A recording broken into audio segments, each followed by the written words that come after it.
Xuất khẩu gạo Việt Nam giảm cả về lượng lẫn giá trị. Tổng cục Hải quan cho biết, xuất khẩu gạo Việt Nam tháng 5 năm 2021 đạt hơn 626.000 tấn, kim ngạch đạt hơn 339 triệu USD, giảm gần 20% về lượng và giảm hơn 20% về giá trị so với tháng trước. Tổng 5 tháng đầu năm 2021, xuất khẩu gạo Việt Nam đạt gần 2,6 triệu tấn, giá trị đạt hơn 1,4 tỷ USD, giảm 15,4% về lượng và giảm 5,3% về giá trị so với cùng kỳ năm ngoái.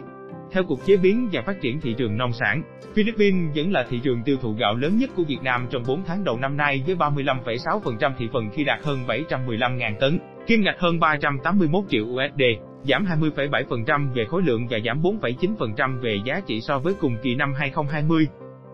Trong thời gian tới, triển vọng nhu cầu thị trường vẫn tương đối tốt. Tuy nhiên, xuất khẩu gạo của nước ta dự đoán có sự cạnh tranh lớn từ các nhà cung cấp khác như Thái Lan, Ấn Độ bởi giá gạo Việt Nam đang cao hơn so với gạo hai đối thủ lớn này. Theo Hiệp hội Lương thực Việt Nam GFA, giá gạo của Việt Nam những ngày đầu tháng 6 đã giảm so với tháng trước song vẫn đứng nhất bảng. Cụ thể, gạo 5% tấm của Việt Nam ngày 10 tháng 6 có giá 483 USD trên tấn, trong khi gạo 5% tấm của Thái Lan có giá 450 USD trên tấn, của Pakistan 443 USD trên tấn và gạo Ấn Độ 388 USD trên tấn.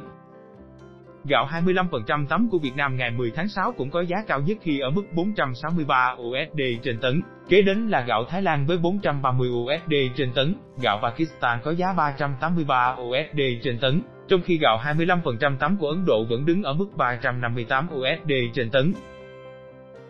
Theo hãng tin Reuters, Philippines, một trong những nước nhập khẩu gạo lớn nhất thế giới, có thể sẽ tìm kiếm nguồn cung gạo từ các nguồn ngoài Đông Nam Á. Bộ trưởng Tài chính Philippines Carlos Gus cho hay nước này tìm cách đa dạng hóa nguồn cung, giữ giá gạo ở mức hợp túi tiền người dân và đề cập tới Ấn Độ, nước xuất khẩu gạo lớn nhất thế giới và gạo đang có giá rẻ. Theo Bộ Nông nghiệp Mỹ, Philippines được dự báo là nước nhập khẩu gạo lớn thứ hai thế giới trong năm 2021, sau Trung Quốc.